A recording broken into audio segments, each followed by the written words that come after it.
Bismillahirrahmanirrahim. Assalamualaikum warahmatullahi wabarakatuh. Salam sejahtera untuk kita semuanya.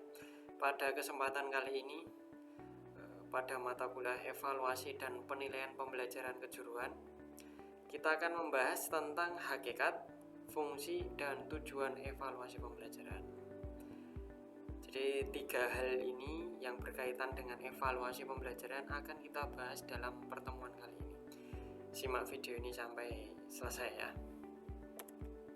Pertama, sebelum kita membahas tentang evaluasi, jadi saya punya komponen-komponen pembelajaran. Beberapa komponen-komponen pembelajaran itu ada apa saja? Ternyata ada banyak. Yang pertama, komponen pembelajaran itu membutuhkan yang namanya tujuan, kemudian materi pembelajaran. Kemudian guru tentu saja ya dibutuhkan dalam proses kegiatan pembelajaran. Siswa itu sendiri juga terlibat. Kemudian guru pun juga punya yang namanya metode pembelajaran dan punya media pembelajaran. Nah, seperti saya ini menggunakan media pembelajaran PowerPoint seperti itu. Selain itu juga harus didukung dengan yang namanya sumber-sumber belajar. Misal buku, referensi, dan lain sebagainya. Nah, evaluasi itu perannya ada pada komponen pembelajaran. Dia memerankan hal yang sangat penting. Semua yang saya sebutkan di sini juga dia punya peran yang sangat penting. Katakanlah guru. Guru itu sangat penting sekali fungsinya dalam pembelajaran. Masa kalau ada guru nggak ada siswanya gitu ya? Juga harus ada materi pembelajarannya juga. Evaluasi pun seperti itu. Dia memerankan hal yang sangat penting seperti itu. Letak masing-masing bagian. Kalau saya punya evaluasi di sini, jadi evaluasi itu adalah bagian terbesar dari sebuah kegiatan. Sebut saja kegiatan evaluasi itu.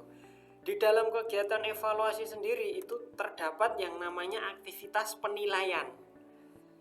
Penilaian itu apa nanti akan kita bahas. Yang penting Anda itu paham bahwa penilaian itu bagian dari evaluasi di dalamnya gitu ya. Nah, penilaian itu membutuhkan apa? Ternyata penilaian itu asalnya dari kegiatan pengukuran. Jadi terlebih dahulu kita melakukan pengukuran gitu ya. Nah, pengukuran pakai alat apa? Pakai alat tes. Pengertian evaluasi. Evaluasi itu apa? Sebuah kegiatan yang meliputi tindakan mengukur dan menilai, atau proses mendapatkan informasi atau data menyeluruh dan berkesinambungan atau berkelanjutan tentang suatu proses dan hasil sebuah kegiatan. Tentunya kegiatan atau proses apa? Proses pembelajaran, gitu ya. Yang saya tekankan di sini kegiatan pembelajaran.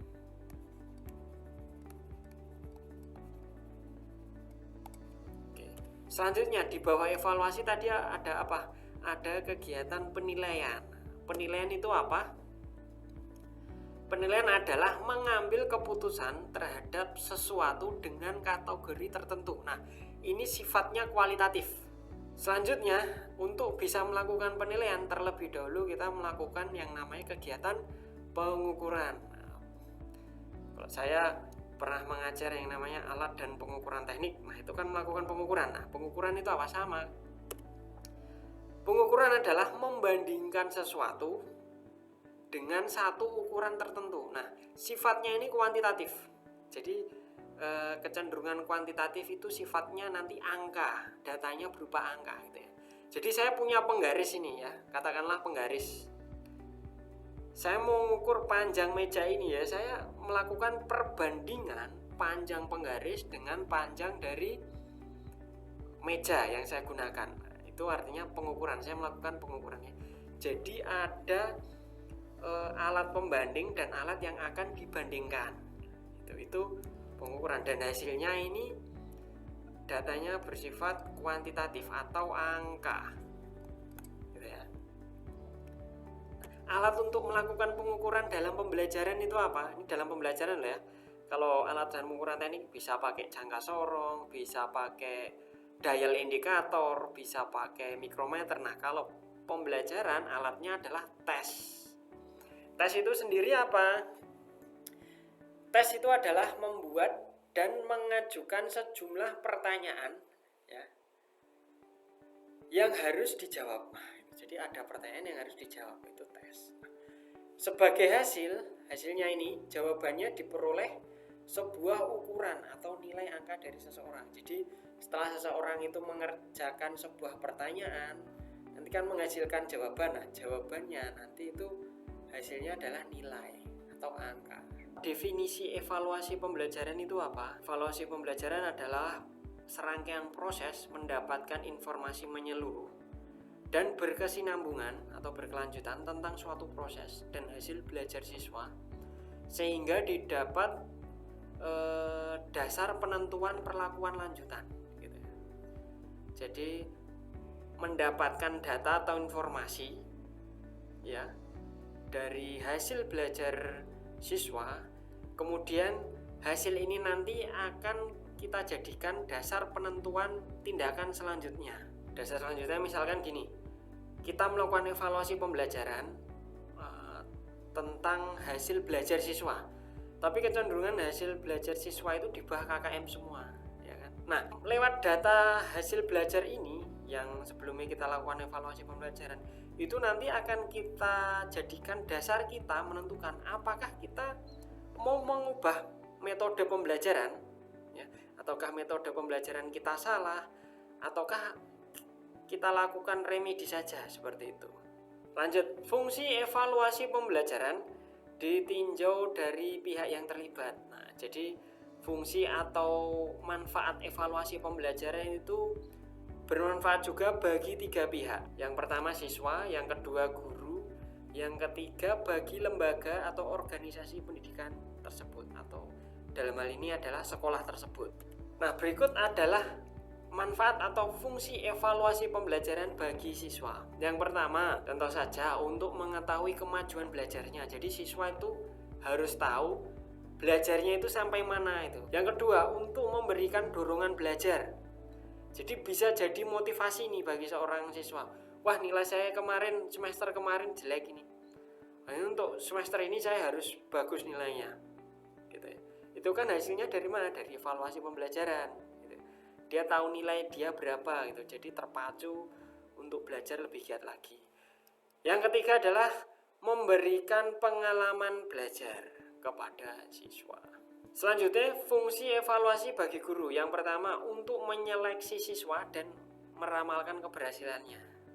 Jadi katakanlah Anda seorang guru nantinya setelah lulus dari UPY ini, nanti Anda mau menyeleksi siswa. Ini siswa yang mau saya kirim lomba LKS ya, lomba keterampilan siswa, yang mana ini ya? Coba saya seleksi dulu siswanya. Nah, gitu. Diketahuannya dari situ ya. Yang kedua, untuk mengetahui sebab-sebab kesulitan belajar siswa dan memberikan bimbingan. Anda satu kelas, Anda evaluasi pembelajarannya, Anda kasih pengukuran, Anda kasih tes soal gitu ya. Dari 30 siswa dalam satu kelas tersebut, ada beberapa anak yang nilainya jelek atau di bawah KKM misalkan. Anda bisa lihat dari situ, kemudian Anda bisa memberikan bimbingan kepada siswa yang kurang berhasil dalam hasil belajarnya. Kemudian bisa Anda wawancarai, nah sebenarnya kamu itu sulit belajar di misalkan motor bensin itu di bagian mananya sih? Coba diskusikan sama Bapak misalkan gitu. Anda nanti jadi seorang guru seperti itu. Yang ketiga, memberikan pedoman dalam belajar. Gitu ya. Yang keempat, untuk mengetahui ketepatan metode mengajar. Jadi kalau Anda menggunakan suatu metode pembelajaran misalkan, metode mengajar, misalkan ada banyak sekali metode mengajar itu, misalkan problem based learning. Itu juga metode. Sebenarnya metode mengajar ini saya aplikasikan ke kelas ini sebetulnya mendapat respon baik ataukah tidak. Kalau dapat respon baik, apakah berpengaruh signifikan terhadap hasil belajar siswa? Itu bisa jadi. Nah, jadi Ini bisa jadi bahan pertimbangan kita, apakah kita mau mempertahankan metode mengajar seperti ini, katakanlah metode mengajar A, atau ganti seperti itu. Bisa jadi metode A ini nggak cocok, lebih bagus metode B gitu. Yang terakhir, untuk mendudukkan siswa dalam kelas sesuai tingkat kepandaiannya. Contoh teknisnya adalah nanti kita akan mempelajari tentang analisis butir soal pilihan ganda. Di situ kita bukan maksud apa-apa, tapi di situ kita diwajibkan menggolongkan kelas itu menjadi dua bagian. Bagian atas dan bagian bawah sesuai dengan nilainya. Itu ada hubungannya dengan analisis butir soal pilihan ganda. Nanti akan kita pelajari di lain kesempatan gitu ya. Oke, yang ketiga, fungsi evaluasi bagi lembaga atau organisasi pendidikan. Terlebih ini untuk sekolah gitu ya. Yang pertama, untuk mempertahankan standar mutu pendidikan. Yang kedua adalah untuk menilai ketepatan kurikulum. Jadi kalau yang bagi guru tadi menilai ketepatan metode mengajar, apakah sesuai ataukah tidak, cocok ataukah tidak bagi siswa. Nah, kalau yang ini menilai ketepatan kurikulum. Yang terakhir adalah untuk menilai kemajuan sekolah. Nah, berikutnya kita akan pelajari tentang fungsi evaluasi pembelajaran. Nah, ini fungsi juga, tapi dilihat dari tujuannya. Kalau tadi kan bagi pihak yang terlibat, kalau ini dari tujuannya. Jadi fungsi evaluasi itu apa saja dilihat dari tujuannya. Yang pertama, dia punya fungsi formatif. Yang kedua, punya fungsi sumatif. Kemudian seleksi dan penempatan. Dan yang terakhir adalah punya fungsi diagnostik. Jadi penjelasannya apa saja? Yang pertama, fungsi formatif itu apa? Evaluasi dapat memberikan umpan balik atau feedback bagi guru sebagai dasar memperbaiki proses belajar mengajar. Jadi proses belajar mengajar itu harus diperbaiki secara berkesinambungan. Selanjutnya adalah mengadakan program remedial bagi siswa yang belum menguasai sepenuhnya materi yang dipelajari. Jadi kalau ada beberapa anak yang nggak lolos di KKM-nya, itu sebaiknya kita lakukan remedial. Kedua adalah fungsi sumatif. Fungsi sumatif itu apa? Dapat mengetahui tingkat penguasaan siswa terhadap materi pelajaran dan menentukan angka nilai sebagai bahan keputusan kenaikan kelas misalnya, dan laporan perkembangan belajar siswa serta dapat meningkatkan motivasi belajar siswa. Jadi fungsi evaluasi tadi adalah untuk menentukan apakah siswa ini lanjut ke tingkat selanjutnya, artinya katakanlah naik kelas atau enggak, dan juga sebagai bahan laporan rutin. Katakanlah kalau di sekolah itu ada raport, nah itu fungsi evaluasi adalah memberikan laporan hasil belajar siswa. Jadi siswa melihat hasil belajarnya itu, dia akan termotivasi. Beda kalau dia nggak pernah tahu hasil belajarnya itu apa, mereka nggak akan pernah bisa termotivasi gitu ya. Karena saya belajar gini, saya belajar dengan semangat, nggak ada hasilnya nggak pernah dievaluasi. Saya belajar dengan malas-malasan pun juga nggak pernah dikasih tahu hasilnya, kan nggak termotivasi kalau dia seperti itu. Yang ketiga, fungsi diagnostik. Artinya evaluasi pembelajaran ini dapat mengetahui latar belakang siswa, dilihat dari sisi psikologis, fisik, dan lingkungannya, di mana dia kalau mengalami kesulitan belajar, dia dapat dilacak dari evaluasi pembelajaran. Jadi ini melalui tes, itu serangkaian tes dan pengukuran, itu adalah sebuah alat juga untuk mendiagnosis kesulitan belajar siswa.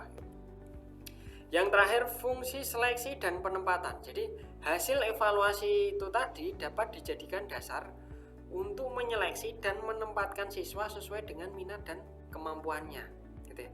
Jadi kalau Anda nanti jadi seorang guru SMK, jadi SMK di bidang otomotif, jadi otomotif sekarang itu kan banyak bidangnya. Saya sebutkan saja TSM atau teknologi sepeda motor, kemudian ada TKR ya, kendaraan ringan itu, kemudian ada yang namanya TPBU, teknik perbaikan bodi otomotif. Itu saya sebutkan berapa tadi? Udah 3 gitu kan. Ada satu lagi teknik alat berat, ada juga itu 4. Kalau Anda seorang guru di sebuah SMK itu, nanti Anda mau mengetahui sebetulnya minat siswa ini masuk otomotif itu di bidang apa sih? TSM, TKR, TPBU atau di alat berat. Bisa melakukannya dengan menggunakan evaluasi. Selanjutnya, prinsip-prinsip umum evaluasi. Jadi Anda dalam melakukan evaluasi nanti, sebagai guru melakukan evaluasi, itu harus memenuhi beberapa prinsip. Apa saja? Yang pertama, evaluasi itu harus komprehensif, berkesinambungan, lalu objektif ya, bukan subjektif tapi objektif, kemudian valid, reliable, dan yang terakhir adalah edukatif. Jadi prinsip umum dalam evaluasi pembelajaran adalah sebagai berikut. Penjelasannya dari masing-masing prinsip ini adalah sebagai berikut. Yang pertama, komprehensif atau menyeluruh, artinya dapat menghasilkan gambaran tentang diri siswa secara menyeluruh ya, baik secara aspek kognitif, psikomotorik maupun afektif. Jadi hasil belajar itu ada 3 aspek ya. Yang pertama aspek kognitif atau pengetahuan, yang kedua adalah psikomotorik atau keterampilan, dan yang terakhir adalah aspek afektif ataupun sikap. Yang kedua berkesinambungan, maksudnya apa? Dilakukan secara terus menerus. Jadi sejak awal proses pembelajaran sampai akhir proses pembelajaran. Jadi Anda itu melakukan evaluasi itu dari awal, di tengah juga lakukan, dan di akhir pun juga dilakukan. Makanya ada yang namanya UTS dan UAS gitu ya.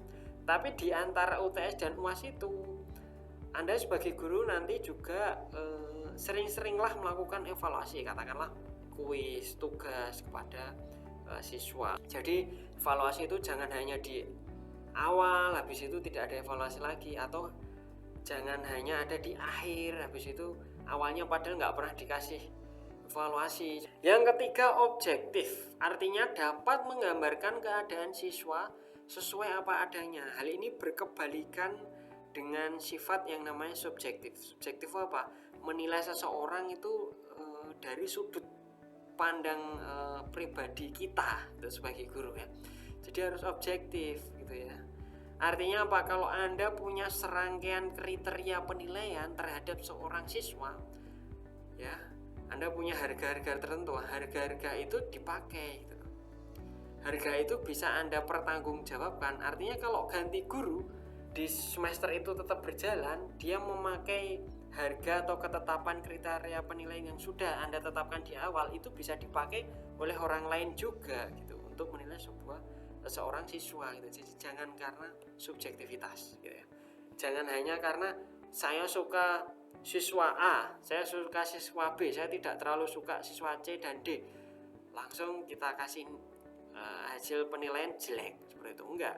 Selanjutnya valid. Valid itu apa? Menggambarkan keadaan siswa sesuai dengan apa yang sebenarnya dievaluasi gitu ya. Itu valid. Selanjutnya reliable. Reliable itu dapat dipercaya dan menggambarkan keadaan siswa secara ajak kontinu gitu ya. Meskipun dilakukan oleh pihak yang berbeda. Pihak yang berbeda dalam waktu yang tidak sama. Jadi ganti guru, saya sebutkan tadi, ganti guru pun ganti penguji ini ya. Kalau saya sudah menetapkan kriteria penilaian saat gitu. Jadi siswa A saya tes praktek memasang distributor kendaraan kijang. Kriteria penilaiannya A, B, C, D, E, F. Nah, suatu saat saya nggak masuk. Saya minta tolong guru yang lain untuk mewakili saya melakukan penilaian. Nah, guru yang lain itu berpatokan pada yang namanya kriteria penilaian itu. Nah, itu reliable. Pasti dia akan menggambarkan keadaan siswa secara ajak juga gitu ya. Oke, yang terakhir adalah edukatif. Jadi evaluasi ini mampu memberikan dorongan kepada siswa untuk lebih bersemangat dalam belajar. Oke, selanjutnya alat-alat evaluasi. Jadi evaluasi itu menggunakan alat apa sih? Mengulangi lagi, untuk bisa melakukan evaluasi, kita terlebih dahulu harus melakukan kegiatan yang namanya penilaian. Nah, dalam kegiatan penilaian ini sebelumnya harus kita lakukan kegiatan yang namanya pengukuran. Nah, Pengukuran ini menggunakan alat apa itu? Yang pertama adalah alat tes, dan yang kedua bisa juga dilakukan dengan non-tes gitu ya. Jadi alat evaluasi pembelajaran itu adalah sesuatu yang dapat digunakan sebagai sarana seorang guru untuk melaksanakan sebagian tugasnya. Tugasnya itu apa? Menentukan tingkat keberhasilan siswa dalam menjalani proses pembelajaran. Ya. Jadi alat evaluasi pembelajaran juga sering juga disebut sebagai instrumen evaluasi pembelajaran atau teknik evaluasi. Kita nyebutnya seperti itu. Nah, jenis teknik evaluasi pembelajaran tadi sudah kita sebutkan menggunakan teknik tes, misalnya ada dua kan, tes dan non-tes. Kalau menggunakan teknik tes itu bentuknya bisa menggunakan tes lisan, siswa Anda tanyai gitu. Jadi saya punya jangka sorong ini, saya geser jangka sorongnya katakanlah di mata kuliah alat dan pengukuran teknik. Terus lalu jangka sorong ini saya berikan ke seorang siswa, tolong baca aja, nggak perlu tulis, itu baca aja. Nah itu Anda sebagai guru sudah melakukan tes lisan gitu. Tes tertulis ya biasa kayak UTS, seperti UTS, ada UTS, ada UAS, ada ujian harian dan lain sebagainya. Dan yang terakhir adalah tes perbuatan, tes yang mengharuskan seseorang untuk uji perform yang mengharuskan melibatkan fisik mereka. Jadi tes perbuatan di sini contohnya adalah tes praktik. Selanjutnya, teknik non-tes itu dapat berupa, jadi Anda untuk melakukan evaluasi pembelajaran nggak harus pakai tes, tapi disesuaikan juga dengan kondisi pembelajaran apa dulu gitu. Bisa juga tanpa tes. Nah, tanpa tes itu dalam bentuk apa? Yang pertama, menggunakan rating scale atau skala bertingkat. Kemudian menggunakan kuesioner, ya, atau daftar pemeriksaan, checklist. Kemudian skala angka, wawancara, pengamatan juga. Jadi Anda melakukan pengamatan di kelas itu boleh saja mana siswa yang aktif bertanya dan mana yang nggak aktif bertanya, itu kan ada juga. Anda bisa memberikan nilai keaktifan siswa di dalam kelas. Kemudian catatan riwayat hidup atau CV atau curriculum vitae itu pun juga bisa digunakan sebagai alat evaluasi pembelajaran. Oke, lanjut. Jadi teknik jenis dan teknik evaluasi pembelajaran secara garis besar kalau saya buatkan bagannya, saya klasifikasikan itu seperti ini. Jadi ini alat ukur tes. Ada tes tertulis, ada tes lisan, tindakan atau tes praktek itu tadi gitu ya. Kemudian ada juga non tes seperti itu. Bisa kita lihat di sini. Ada banyak sekali jenisnya dan macamnya. Lanjut. Nah, sekarang kita mempelajari tentang 3 macam standar untuk menentukan hasil pembelajaran. Gitu ya. Standar apa sajakah yang kita gunakan untuk menentukan hasil pembelajaran? Yang pertama, menggunakan standar mutlak atau penilaian acuan patokan. Yang kedua, standar relatif atau penilaian acuan norma, disingkat PAN. Yang terakhir adalah standar kemampuan siswa sendiri atau pupil reference evaluation atau self performance evaluation. Nah, yang umum dipakai oleh guru-guru sekarang itu adalah standar mutlak ya, atau penilaian acuan patokan gitu ya. Ini yang menggunakan katakanlah menggunakan standar KKM, kriteria ketuntasan minimal seorang siswa gitu kan. Biasanya kita pakai ini gitu. Namun tidak menutup kemungkinan guru itu bisa menggunakan penilaian acuan norma atau PAN gitu. Dan yang terakhir ini itu dia menggunakan pre dan post test. Jadi keberhasilan seorang siswa itu dilihat dari peningkatan nilainya. Jadi sebelum Anda lakukan pembelajaran itu Anda tes dulu. Nah, di akhir pembelajaran nanti Anda lakukan post test. Nilainya berapa? Kalau terjadi peningkatan yang signifikan, berarti itu adalah indikator keberhasilannya tercapai, seperti itu. Penjelasan dari ketiga standar ini adalah sebagai berikut. Jadi standar mutlak atau penilaian acuan patokan atau PAP itu apa ya? Yaitu adalah dengan standar ini guru terlebih dahulu menentukan kriteria keberhasilan belajar siswa. Jadi kriteria belajar siswa yang berhasil itu sudah ditentukan terlebih dahulu oleh guru dengan angka mutlak gitu. Katakanlah saya punya angka untuk bisa lulus mata kuliah TMB, teknik motor bensin, itu adalah minimalnya 75. Kurang dari angka 75 ini disebut nggak tuntas atau nggak berhasil. Lebih dari ini disebut berhasil, telah berhasil menguasai materi gitu ya. Dalam hal ini siswa dikatakan berhasil apabila mampu mendapatkan skor tertentu besarnya. Sudah saya contohkan tadi, TMB ini 75, KKM angka 75 ini disebut dengan KKM gitu ya. Nah, standar ini biasanya digunakan pada tes formatif atau tes yang diadakan ketika pembelajaran masih berlangsung, seperti itu. Ini adalah menggunakan PAP itu dasar pertimbangan Anda apa? Yang pertama, apabila program pembelajaran di sekolah tersebut berdasarkan konsep kurikulum berbasis kompetensi atau competence based kurikulum. Nah, semua pembelajaran yang berorientasi kepada kejuruan atau vokasi itu rata-rata mereka menggunakan kurikulum berbasis kompetensi ya. Pada dasarnya kalau judulnya adalah sekolah kejuruan atau sekolah vokasi, dia pasti menggunakan yang namanya kurikulum berbasis kompetensi. Mereka sekolah dengan tujuan menguasai kompetensi A, B, C, D, E, E, F, G gitu. Banyak sekali kompetensi. Itu ciri dari pembelajaran kejuruan atau vokasi. Yang kedua, apabila pelaksanaan program pembelajaran didasarkan kaidah belajar tuntas atau mastery learning.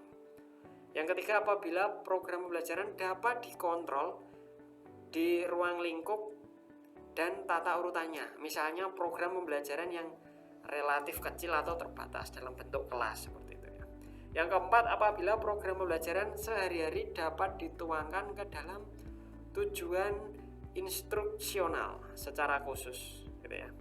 Jadi dapat diukur dan bersifat perubahan perilaku pada siswa. Dan yang terakhir, apabila program yang disediakan untuk siswa berupa program minimum. Jadi Anda lulus kalau mencapai syarat-syarat minimum ya, yang sudah ditentukan sebelumnya gitu ya.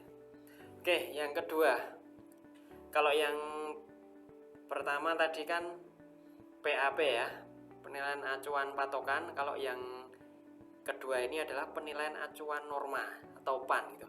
Jadi penilaian dengan standar ini, kriteria keberhasilan siswa tidak ditentukan sebelumnya. Jadi sebelumnya itu nggak ada ketentuannya. Kemudian tetapi bergantung kepada keberhasilan umum peserta di kelas kelompok yang sedang dievaluasi. Jadi nggak ada kriteria minimumnya, cuman nanti tergantung kriteria keberhasilannya dari keadaan hasil belajar siswa dalam kelas tersebut itu sendiri gitu ya. Biasanya standarnya adalah ukuran hasil rata. Oke. Jadi dipakailah median dan simpang bakunya pada kelas yang bersangkutan. Jadi ratanya berapa? Kalau siswa paling berhasil di kelas itu nilainya dari 0 sampai 100 katakanlah ya. Dari 0 sampai 100 skalanya ya, skalanya. Ada siswa paling bagus nilainya cuma 60.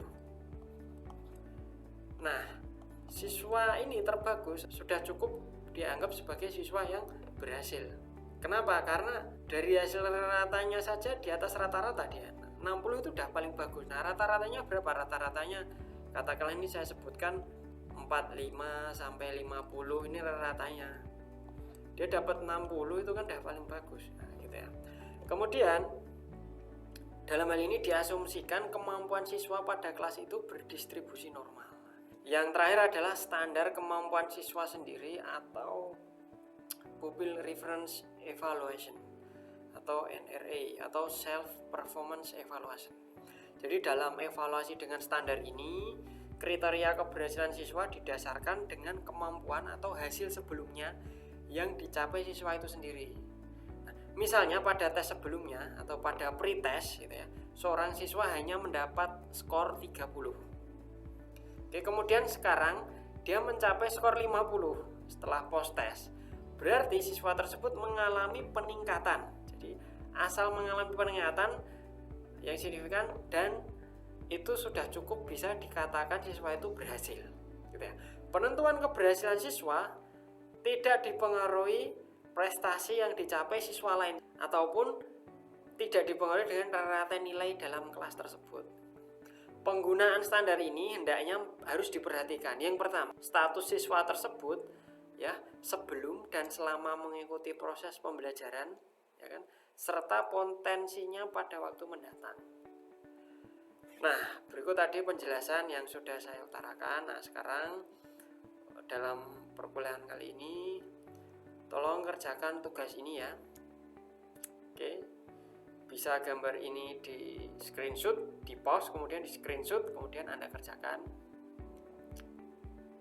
kemudian kumpulkan seperti itu. Oke, seperti itu mungkin pertemuan kali ini membahas tentang hakikat, fungsi, dan tujuan evaluasi pembelajaran. Semoga informasi ini bermanfaat. Akhir kata, wassalamualaikum warahmatullahi wabarakatuh. Terima kasih atas perhatiannya.